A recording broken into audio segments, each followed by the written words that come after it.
नमस्कार, जोहार, झारखंड देख रहे हैं आप और मैं हूं आपके साथ सोनाली सिंह। रांची में नाबालिग लड़के का यौन शोषण करने वाला सुरक्षाकर्मी गिरफ्तार हो चुका है। मामला पंडरा ओपी क्षेत्र के आईटीआई स्थित बालाश्रय गृह का बताया जा रहा है।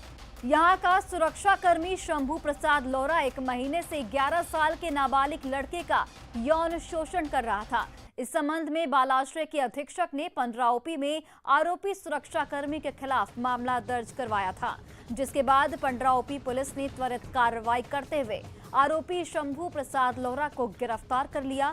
जांच में यह बात भी सामने आई है कि आरोपी शंभू प्रसाद लोहरा बालाश्रय में रहने वाले बच्चों के परिजनों को फोन कर अवैध तरीके से पैसे की भी मांग करता था। साथ ही अधीक्षक को बिना जानकारी दिए ही बच्चों को उनके परिजनों से मिलवाता था। और देखिए, रांची से एक बड़ी खबर आपको बता रहे हैं, जहां पर बालाश्रय गृह में जो सुरक्षा कर्मी है उस पर यौन शोषण का आरोप लगा है और पुलिस ने उसको गिरफ्तार कर लिया है। नाबालिग के साथ यौन शोषण करता था आरोपी शंभू प्रसाद लोहरा फिलहाल गिरफ्तार किया जा चुका है। पंडरा के आईटीआई बालाश्रय गृह का ये पूरा मामला बताया जा रहा है और ये भी आरोप है कि परिजनों से वो सुरक्षाकर्मी पैसे ऐंठने का भी काम करता था। यौन शोषण का आरोप भी था उस पर और इस मामले में पुलिस ने त्वरित कार्रवाई की और आरोपी को धर दबोचा।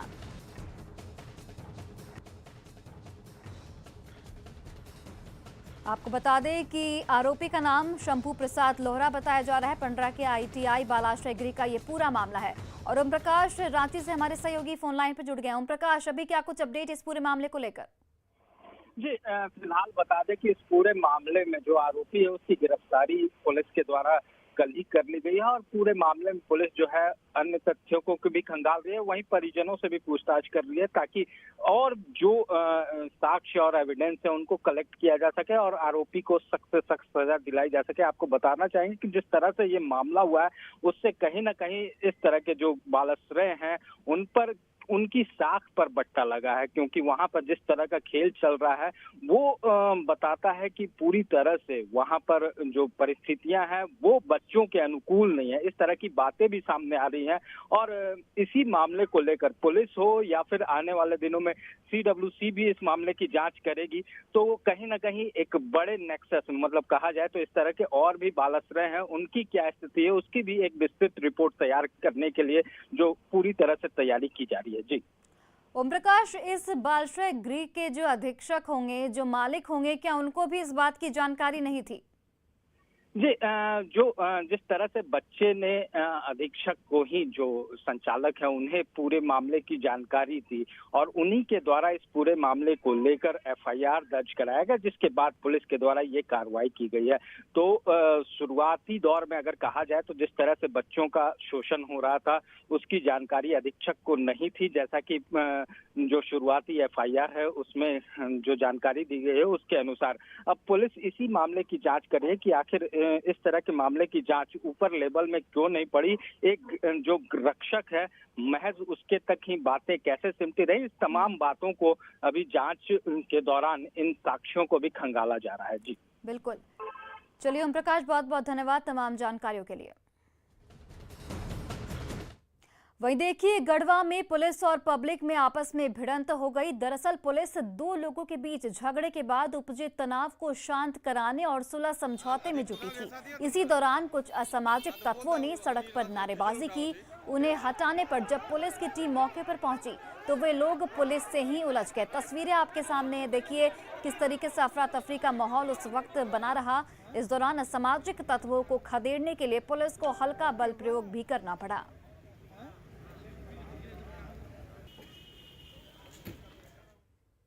रांची में बीजेपी नेता हत्याकांड के मुख्य आरोपी मनोज मुंडा ने पूछताछ में कई राज उगले हैं। मनोज मुंडा ने पुलिस को बताया कि पुरानी रंजिश के साथ जमीन कारोबार में रोड़ा बनने की आशंका पर जीतराम मुंडा की हत्या करवाई गई थी। इसे लेकर यूपी के शूटर को 5 लाख की सुपारी भी दी गई थी, लेकिन मनोज ने अब तक शूटर को सिर्फ 25,000 रुपए ही दिए थे। आरोपी की निशानदेही पर पुलिस ने हथियार और कारतूस बरामद कर लिया है। 22 सितंबर को रांची जिला के बीजेपी एसटी मोर्चा के अध्यक्ष जीतराम मुंडा की गोली मारकर हत्या कर दी गई थी।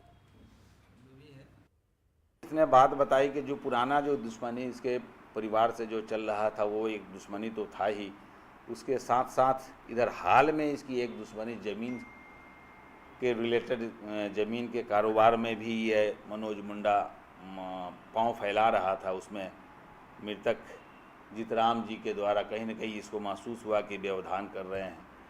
ये तमाम पहलुओं को लेकर ये आक्रोशित हुआ और कहा कि अब इसको अपने रास्ता से हटाना ही बेहतर होगा, और इसने सोचा कि लोकल अगर अपराधी लोगों को अगर ये इस्तेमाल करता है तो कहीं न कहीं ये पर्दाफाश हो जाएगा और अंततः ये पकड़ा जाएगा, इसको ऐसा दिमाग में आया। तब इसने जैसा मालूम हुआ कि बाबू साहब करके एक व्यक्ति से इसने संपर्क किया था, जो इसका पूर्व का साथी या परिचित रहा होगा, वो भी कहीं न कहीं खूंखार अपराधकर्मी है। उसका सहयोग लिया, उसने ही उस शूटर को यहाँ सुपारी एक तय हुआ कि उतना पैसा दोगे तो ये काम कर देगा। वही देखिए, बोकारो की सेक्टर 12 थाना पुलिस ने 2 ट्रकों को जब्त किया है। इन ट्रकों पर 90 भैंस लदे थे। इन दोनों ट्रकों को बिरसा बासा मोड़ के पास जैना मोड़ की तरफ जाते हुए पकड़ा गया। इन भैंस के बच्चों को बंगाल ले जाया जा रहा था। फिलहाल पुलिस इस पूरे मामले की जांच में जुट गई है। थानेदार ने कहा है कि पूरे मामले में पशु क्रूरता कानून के आधार पर कार्रवाई की जा रही है। जैना मोड़ तरफ से चास की ओर 2 ट्रक NH पर जा रहा था, NH 23 पर। बिरसा बासा के सामने 2 ट्रक को रोका गया, जिस पर पाड़ा भैंस का बच्चा लदा हुआ है। एक ट्रक पर 40 पाड़ा लदा हुआ है, दूसरे ट्रक पर 50 पाड़ा लदा हुआ है। रोकने के बाद यहाँ के चलंत पशु चिकित्सा पदाधिकारी डॉक्टर मुंद्रिका दास साहब को बुलाया गया। उनके द्वारा जांच कर अपना जांच प्रतिवेदन दिया गया है कि पशु के साथ क्रूरता किया जा रहा था, इस तरह से लाद कर ले जाना उचित नहीं है। देश भर में कोयले के स्टॉक में आई कमी की वजह से बिजली के उत्पादन पर गहरा असर पड़ा है। राजधानी रांची के शहरी और ग्रामीण इलाकों में भी बिजली आपूर्ति में लगातार कटौती देखी जा रही है। Namkum Sidraul power sub station का जायजा लिया न्यूज 18 से हमारे सहयोगी संजय कुमार सिन्हा ने। देश भर में थर्मल पावर प्लांट में कोयले की स्टॉक की कमी की वजह से बिजली के उत्पादन पर गहरा असर पड़ा है। हम इस समय मौजूद हैं नामकुम पावर सब स्टेशन में, जहां से एक बड़े शहरी इलाकों में साथ साथ ग्रामीण इलाकों में बिजली की आपूर्ति की जाती है। साथ ही जिस तरीके से कोयले के स्टॉक में कमी आई है, देश में बहुत सारे ऐसे थर्मल प्लांट हैं जिन्हें क्रिटिकल श्रेणी में रखा गया है, जिनमें बोकारो का चंद्रपुरा जो है पावर प्लांट में भी जो है वहां मात्र 3 दिन का वहां कोयला बचा हुआ है, लिहाजा परेशानी बढ़ गई है। अगर यही स्थिति बरकरार रही कोयले की कमी की वजह से तो परेशानी बढ़ सकती है। त्योहार का समय चल रहा है और त्योहार के समय में बिजली की जो जरूरत होती है, चूंकि पूजा पंडाल में लोग रात में घूमने के लिए निकलते हैं, अगर वहां कोई परेशानी आ गई तो समस्या बढ़ सकती है। बिजली की सप्लाई होती है नामकुम इलाके में, वो सप्लाई किन किन इलाकों में होती है? यहाँ से हम लोग सप्लाई नामकुम के पूर्वी क्षेत्र में हम लोग सप्लाई देते हैं 11 kV। वो आपका 24 घंटा में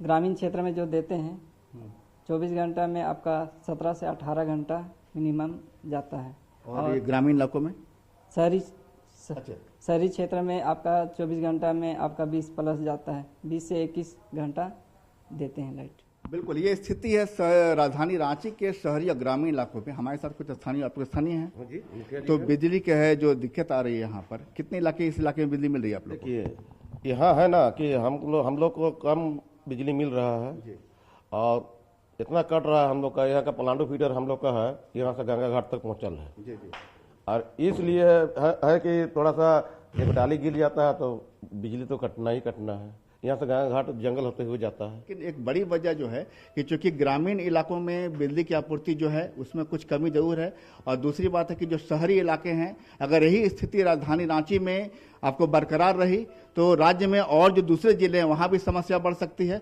लिहाजा उम्मीद की जा रही है कि जल्द से जल्द कोयले के जो स्टॉक है वो समस्या खत्म हो, ताकि लोगों को निर्बाध बिजली मिल सके। कैमरामैन संजीव तिवारी के साथ संजय कुमार सिन्हा, न्यूज 18 रांची। वही देखिए, झारखंड में नक्सली पुलिस के लिए एक बड़ी चुनौती बन गए हैं। हाल के दिनों में नक्सलियों के पास विदेशी हथियार मिले हैं, जिसके बाद झारखंड पुलिस ने स्पेशल सेल का गठन किया है, जो हथियार सप्लायर और नक्सलियों के बीच नेक्सस को खंगालने का काम करेगी। झारखंड में विदेशी हथियार की आपूर्ति कौन कर रहा है, किस रास्ते से ये तस्करी की जा रही है, इन सभी की जांच की जिम्मेदारी स्पेशल सेल की होगी।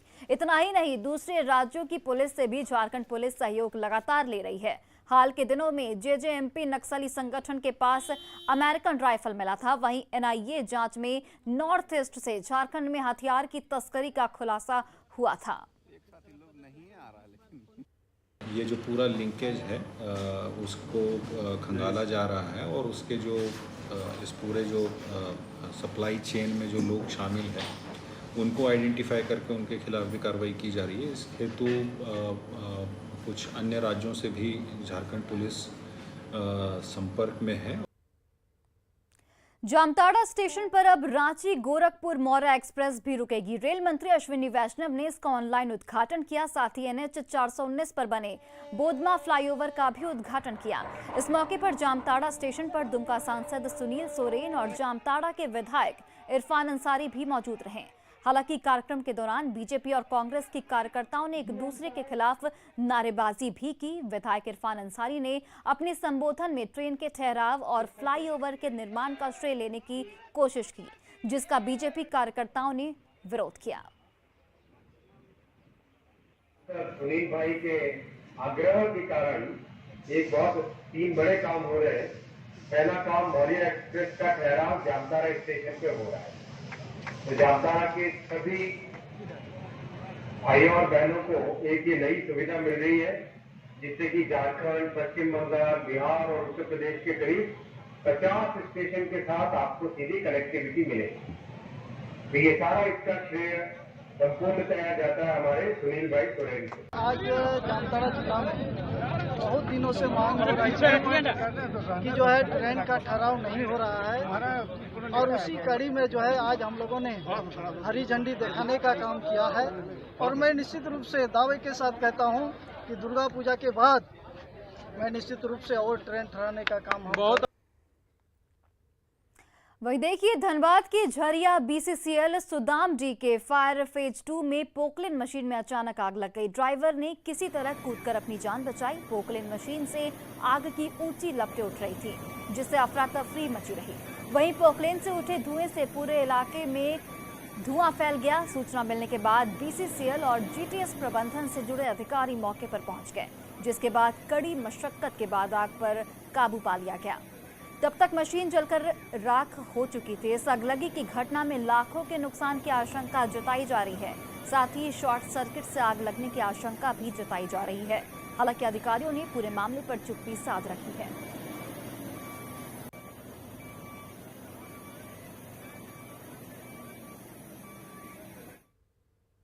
शारदीय नवरात्र का आज चौथा दिन है। मां के कुष्मांडा स्वरूप की पूजा अर्चना की जा रही है। मां दुर्गा का कुष्मांडा स्वरूप रोग शोक को मिटाने वाला है।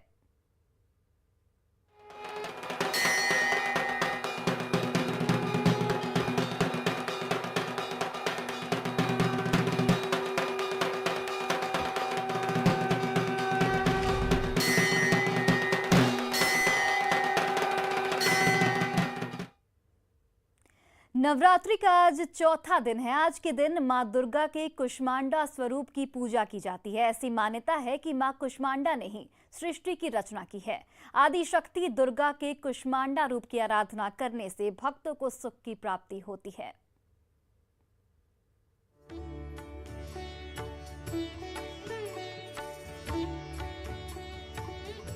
नवरात्र के चौथे दिन मां दुर्गा के चतुर्थ रूप मां कुष्मांडा की पूजा की जाती है। अपनी मंद मुस्कुराहट और अपने उदर से ब्रह्मांड को उत्पन्न करने के कारण मां को कुष्मांडा के नाम से जाना जाता है। आदि शक्ति दुर्गा का कुष्मांडा रूप भक्तों को संतति और सुख प्रदान करने वाला है। मां कुष्मांडा की आराधना करने से भक्तों को बीमारी और कष्टों से मुक्ति मिलती है। माता कुष्मांडा तेज की देवी है। इन्हीं के तेज और प्रभाव से 10 दिशाओं को प्रकाश मिलता है। ब्रह्मांड की सभी वस्तुओं और प्राणियों में स्थित तेज इन्हीं की छाया है। इनकी 8 भुजाएं हैं, इसलिए ये अष्टभुजा देवी के नाम से भी जानी जाती हैं। इनके 7 हाथों में कमंडल, धनुष, बाण, कमल पुष्प, अमृतपूर्ण कलश, चक्र और गदा हैं।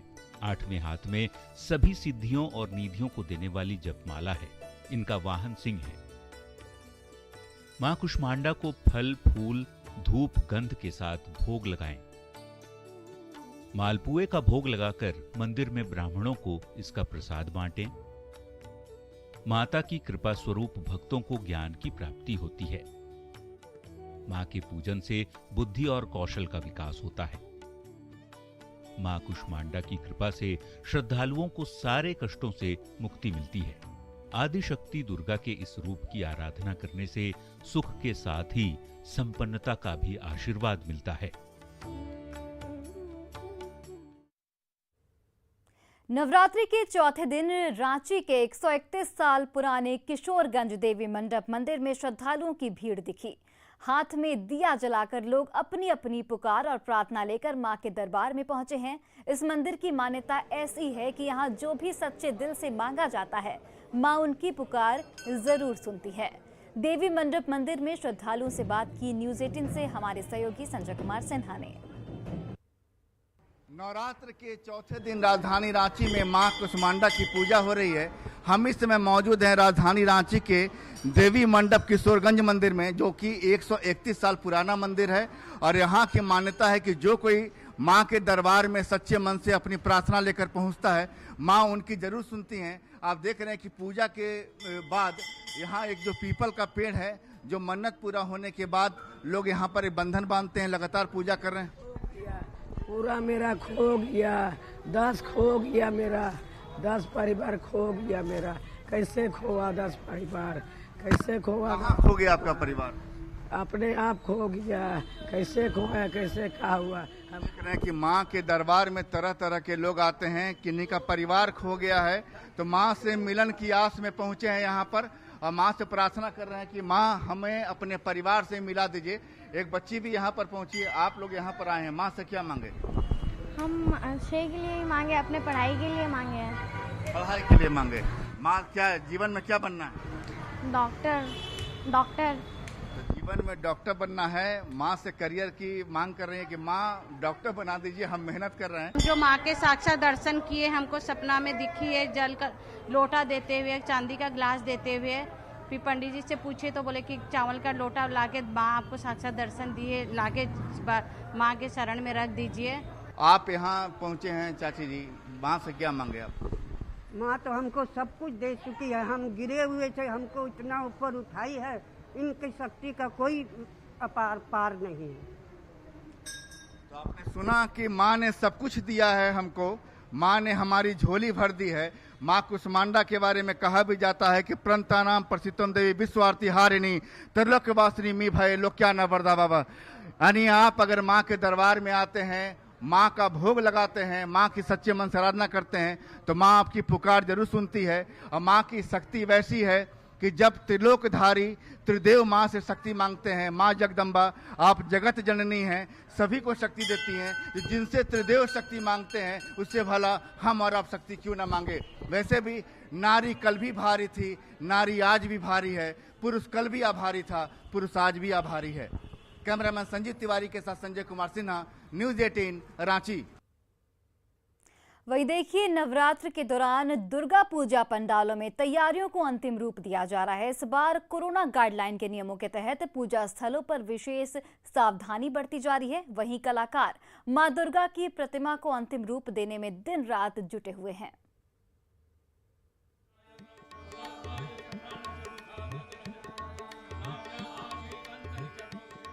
नवरात्र में हर तरफ भक्तिमय माहौल बना हुआ है।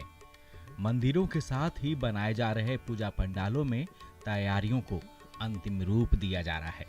लौह नगरी जमशेदपुर में मूर्तिकार दिन रात मां दुर्गा की मूर्तियों को फाइनल टच देने में जुटे हुए हैं।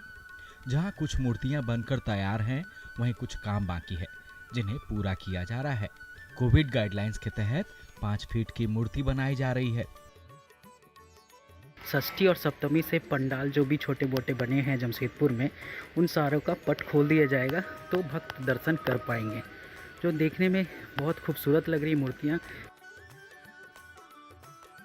तो वहीं कोयलांचल धनबाद में भी पूजा पंडालों में दुर्गा पूजा की तैयारियां जोर शोर से चल रही है। सरकार के निर्देशों के अनुसार पूजा समिति अपनी तैयारियां कर रही है और कारीगर प्रतिमाओं को फाइनल टच दे रहे हैं। जो सरकार की गाइडलाइन थी कि मूर्ति का जो साइज है 5 फीट लगभग होना चाहिए, उसी साइज की मूर्ति को बनाया गया है। आप तस्वीरों में देख सकते हैं कि माँ दुर्गा की प्रतिमा को रंग दे दिया गया है। नवरात्रि के दौरान रामगढ़ के माया टुगरी स्थित महामाया मंदिर में भी तैयारियां पूरी की जा रही है। NH 33 के ठीक बगल में 100 फीट की ऊंचाई पर बने इस मंदिर तक पहुंचने के लिए 600 सीढ़ियां चढ़नी पड़ती है। देवघर के बालानंद ब्रह्मचारी आश्रम में मां की पूजा की एक अनोखी परंपरा सदियों से चली आ रही है। यहाँ पहली पूजा से ही मां की मूर्ति सामने रखकर पूरे वैदिक रीति रिवाज के साथ पुरोहितों के द्वारा एक साथ दुर्गा सप्तशती का पाठ किया जा रहा है।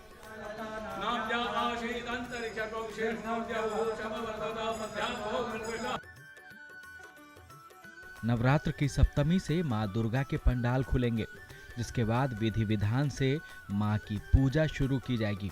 ऐसे में मंदिर और पूजा पंडालों में कलाकार मां की प्रतिमा को अंतिम रूप देने में जुटे हैं। Bureau report, news 18।